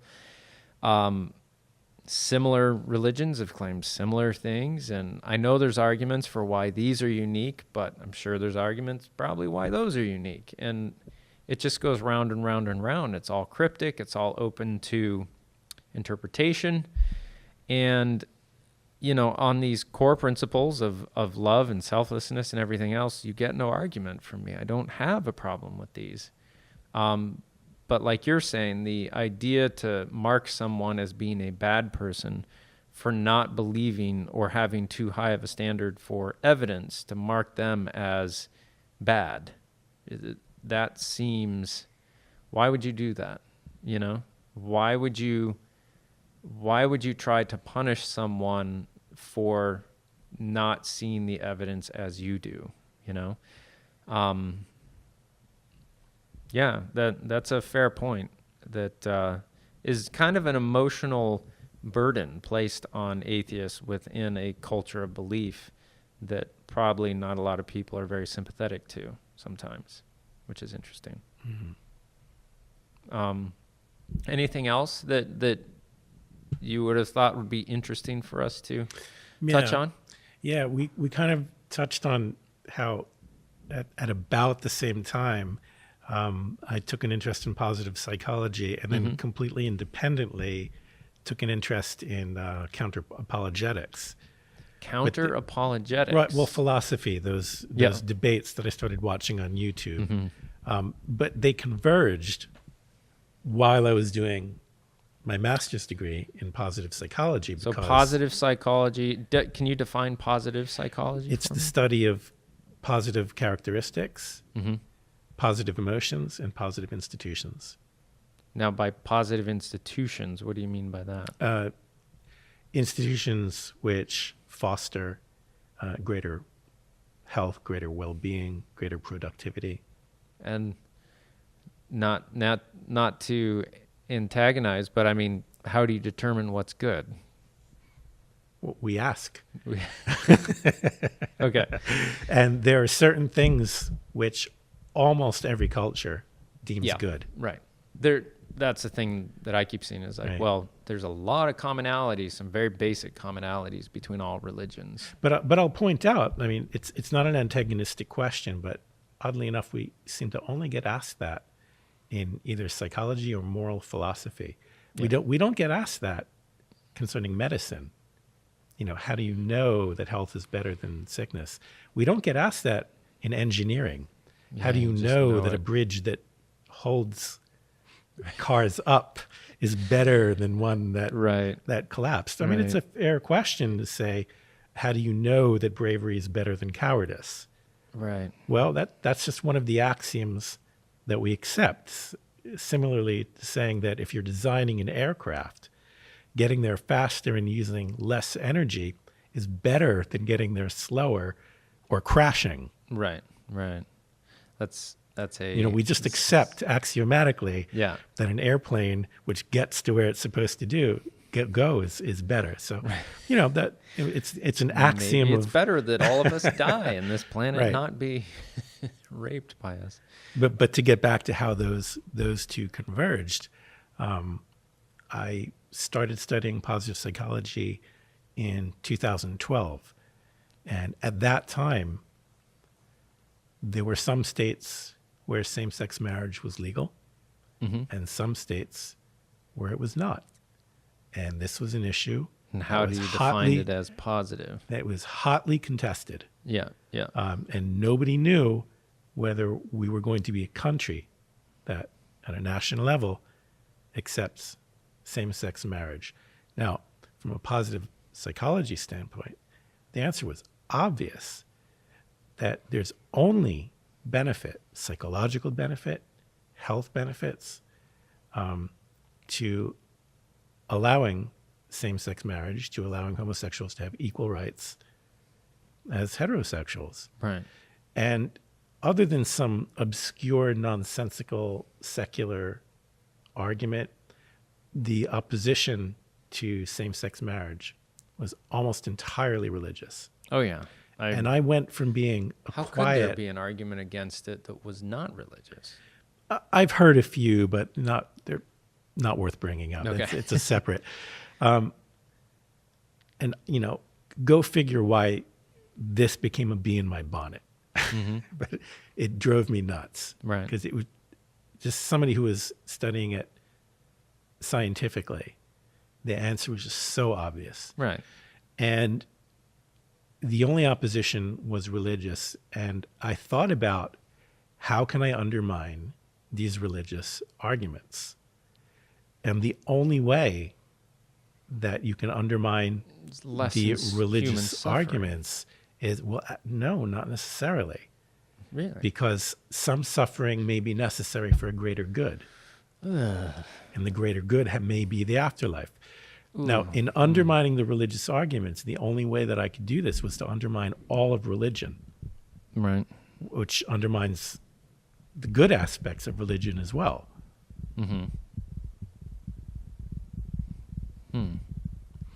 I mean, I can't argue that one religious interpretation is better. I shouldn't use the word better, because I do think that some religious interpretations are morally better than others. I can't argue that some religious interpretations are more valid than other religious interpretations, because in my view, they're all invalid. As an atheist. Right. Right. They're all Right. invalid. And that's Valid. where I had to go. I couldn't rationally take the position that, okay, I'll give you God's existence, I'll give you the validity of whatever scripture you believe in. You have the wrong interpretation. Right. So you're at a point of positive psychology working to the idea of positive psychology is positive, meaning lessening human suffering and increasing human flourishing. Yeah, that's one of the things that positive as a psychology general has an interest in. Yeah. Yeah, as defining positive anyways. Sure. Right.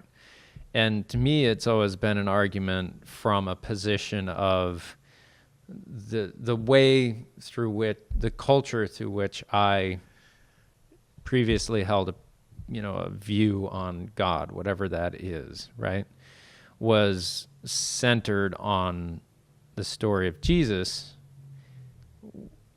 who seemed to have an emphasis on lessening human suffering. You could argue that. And I can see where these things align, where you can make an argument to, all right, we know through science that we have, social sciences, that if people are ostracized from peer groups or family groups or social groups, that it causes distress and, suicide rates increase, harmful drug use increase, all these negative aspects of quantifying positive increase, So you could say human suffering is increasing in these communities where they disapprove of, ostracize, and do not legitimize individuals that are born into those communities as gay. And so, by your own, arguments, speaking to the religious communities, you're increasing human suffering with the information that you now are holding. Every time I've gotten relationally close enough to an individual that's gay, I'll ask them, because growing up, I never had any gay friends or anything else amazing in a religious community, right? That, like, when did you know you were gay? How did you know? Blah blah blah. And I look back on grade school, and there was one kid that we knew, like, well, obviously, yeah, he's gay, and he was like the nicest kid, and he was not a pervert like these other kids that were heterosexual that were just like turning the air blue. He was just, you could tell by stereotypical means, this guy was gay, great kid, nice kid, not hurting anyone, but because of the religiously held beliefs and the culture of that insulated environment, his suffering was going to increase in his life because of the rejection of his community and everything else. Human suffering was increasing through religious practice. And it seems like there's a responsibility on the people that are in those communities to say we need to hold our religious beliefs as something that we marry with what we know now scientifically and through experience of other people, to know that these people are simply born this way, and there's obviously no changing that. We've had experience with pray the gay away and everything else. It doesn't work. Not only does it not work, it's harmful. It's harmful, yeah. And it seems like you could make the argument to say, by your own standards, lessen human suffering by simply accepting and loving these people. To me, that's the approach that has to be taken with people who insist on still believing. But as you were saying earlier, that I don't think religion will ever really truly go away, because we'll always kind of hold some idea, potentially what's out there, and it will always be kind of a thing scratching at the back of our head to encourage us to kind of project what that might be, and I think that's kind of what religion is a projection of what we think might be out there, and many of us like to solidify what we think might be out there as a means of comforting ourselves. Man, I'm condescending to so many people that are listening to this right now. I apologize, but I'm just being honest with what I think, and so that makes me a terrible person deep down. I don't know. But a lot of this is just me coming to terms with my own process of what I've gone through and where I've come. But so those intersected, positive psychology and philosophy, the videos on YouTube that I've been watching tons and tons. And a couple of books. Of those. It's amazing to me how much more you can learn in this day and age because of YouTube. Like, you just get a stream of all these things that you can now watch, and it goes both ways. And I've run into a lot of really weird religious rants on some of these things on YouTube too. But so are there any other ways that the positive psychology and philosophy came together in remarkable ways in your life there? Or? Haven't thought about that question before, and I'm sure if I think about it, I can come up with some really interesting. But you at that answers. Point looked at the situation with the gay community and legalization of marriage for gay and everything else, and then said, all right, the philosophy is part of the approach to dealing with this discrepancy between religious groups refusing or attempting to make this not legal and preventing a normalcy for these people. Right. Well, the interest in supporting same-sex marriage was, there's evidence, sociological and psychological, that it's beneficial. There's political philosophy, which argues in favor of equal rights. Oh, yeah. There's evidence that people who do not have equal rights will suffer just by virtue. Right. It's kind of like you can't have it. It's up here. Like that seems trite and just mean. And philosophically, that's not nice. Now, I like to revert to the philosophy of that's not nice. So walk me through the sociological impact of the negative aspects of the sociological impact of not allowing gay marriage for the individuals in the gay community, that it's said, nope, can't have it. Oh, sure. I mean, there's I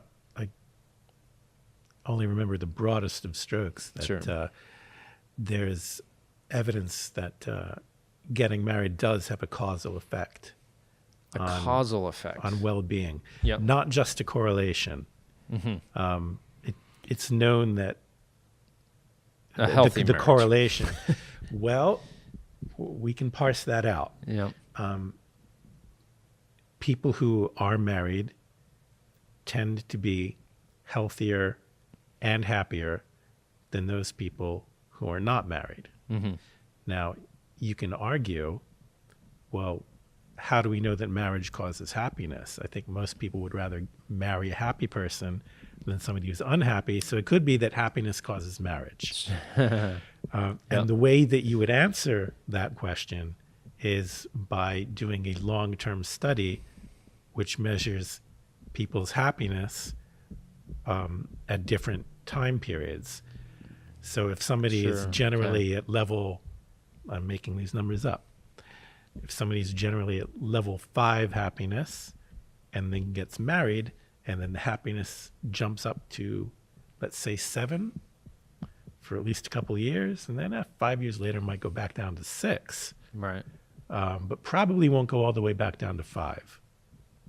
Right. Okay, so that's evidence that marriage has a causal effect on happiness. And I think it's an entirely plausible hypothesis that happiness has a causal effect on marriage as well. It could be bidirectional that way. Okay. I can't remember what caused us to digress to that. What was the original topic? Oh, the societal benefits of happiness. Yeah. What are the negative effects? Well, okay, so you're basically reserving this social arrangement being legitimized by the state and the federal government. Mm-hmm. This social arrangement is beneficial to people when it's recognized within the community. Yeah. So it should be available to people that love each other and want to be in that relationship. Now, is there an argument that, because I know within the religious community there's like, well, why don't we just make it a thing that could be only for religious groups, right? So you could have we're married in a humanist church, but the federal government doesn't recognize people as married or not married. Everyone's just a civil union if they want it. Is that like, is there some side effect of that is damaging in some way, or? Yeah. So that's, rather than make that a religious argument, right, I'm going to strengthen their argument to an argument that I will find it more difficult to counter. Okay. So rather than it being a religious argument, I'm going to make it a libertarian argument. I like libertarian. And say what two people decide to do between themselves is nobody's business. Right. Government doesn't need to oppose it. Government doesn't need to sanction it. Government doesn't need to do anything. A marriage today, as things stand, is a legal arrangement sanctioned by the government to share property and certain other rights as regards to children and decision-making if somebody's incapacitated. So a libertarian would argue that any two people who want to have that arrangement should be able to engage in a legal contract arranging all those things, and they can put in love and cherish if they want to into the contract. Right. And draw it up, and it can be legally binding, and there's absolutely no reason whatsoever for the government to get involved. Okay, that's a very difficult argument to counter. Right. And that sounds like like the government only recognizes civil unions. Well, no, the government doesn't have to recognize anything other than the fact that there's a legally binding contract. Right. I mean, you can call it a civil union. Which I would call a civil. Sure, yeah, sure. Okay. We can define it that way, just okay. So we know what it is the government is recognizing. What that comes down to, whether you believe that should be the government position on marriage, or whether you are not inclined to agree with that, comes down to a value system. I'll define it this way. One of the things that a just society does is it's looking for the optimal balance between protecting individual rights and promoting the general welfare. Right. Those two concepts are sometimes at odds. Yeah, I mean, the federal government had to step in and force integration in the South. They didn't want it as a state, as local communities. The majority, which was white, or the people that had power, didn't want it. And the federal government had to say, we are going to overpower this, and we are going to force you for the greater good. Now, if you lean towards believing that the government should really only be involved in protecting individual rights, if that's your value system, well, first of all, you're more likely to be a libertarian, and you're more likely to say government shouldn't be involved in marriage at all. Right. If you just hold a different value system and say, well, I believe that the government should be promoting the general welfare, then you might oppose that position that the government should not be involved in marriage, because there are benefits to being marriage. If you can increase somebody's health, if you can increase somebody's happiness, why shouldn't the government sanction those kind of relationships?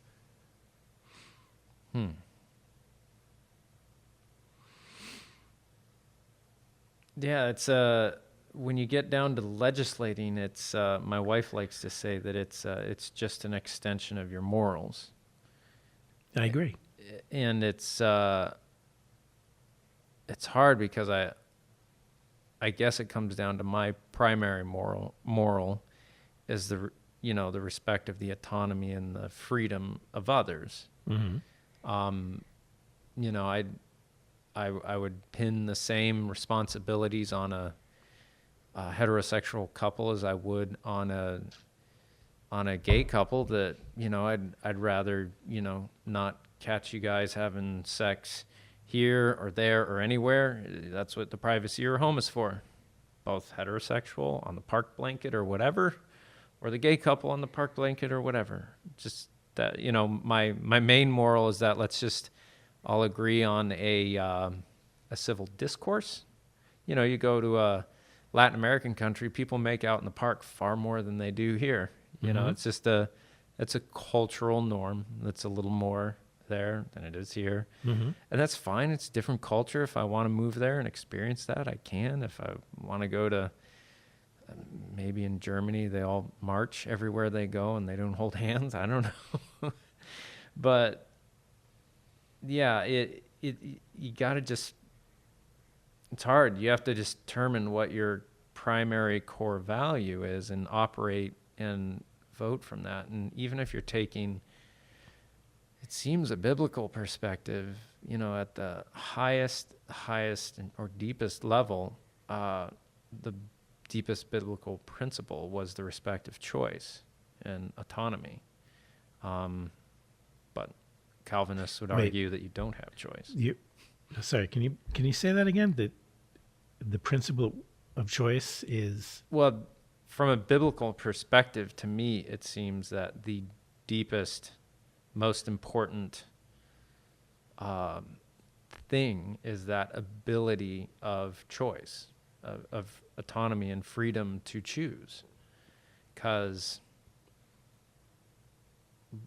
why any of it if you don't have the ability to have free will in some way, right? From a biblical, okay, I think I understand what you mean, because there's two ways of interpreting that. How's it? Which one is that the right to make choices is sacrosanct. Mm-hmm.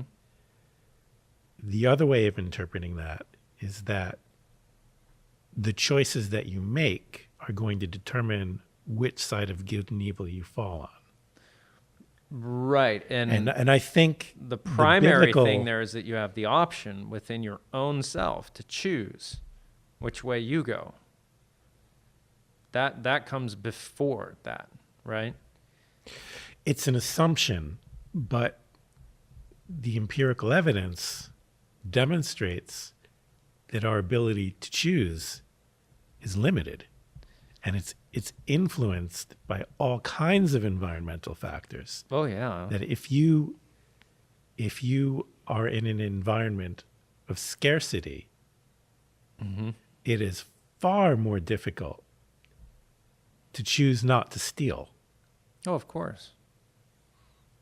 Yeah. I mean, there's environmental factors, but you still have the ability to choose whatever you want. Maybe not even then. Through, I'm not sure that we have. I mean, I'm not even going to go to arguing against free will, which is the free will debate. I found is where real atheism and spiritual thinking really intersect. Mm-hmm. That's an interesting conversation that I still don't have enough of a grasp on to really get into. I know Harris is a determinist, and I know on the same token, like Calvinists are, right. It's one of their points of being Calvinist is if you're a determinist, I think, which is crazy to me that if you believe that there's a God that created billions of people and is going to burn them eternally by his own choice, it's like at some point you're worshiping a little kid with a magnifying glass burning ants. Mm-hmm. I mean, why would you do that? Well, I think the phrase losing one's temper is a really good example of the limitations of our ability to choose. There are some people who, when they're annoyed, can remain relatively calm. Mm-hmm. And there are other people who, with the same kind of annoyance, right, are going to have obscene levels of testosterone coursing through their bloodstream. But they will have the ability to choose to start to work on tempering that. I see free will as... And now, let me clarify. I'm not taking the deterministic position against free will. I could go there, but Right. But that's a point of contention, and I don't want to argue something from a point of contention. Right. Let's just argue facts that everybody can agree on. That there are some people who my example about losing one's temper isn't to say that we can't choose. It's just to say that our choices are constrained and are limited. The person who has high levels of testosterone coursing through his bloodstream over some mild annoyance is not exercising choice in the same way as somebody who only experiences mild annoyance. Right. They would have to work out more in that emotional cognitive realm, right, to be able to achieve the same end result. And it might, under certain circumstances, it might be impossible for them not to scream or hit somebody. In some circumstances, at some points, sure. Yeah. I to go back to the original point, though, I do think that even from a biblical perspective, the highest value is respect of that autonomy, that free will, that choice. Like, we'll term it that while not really defining what will and free even means, right?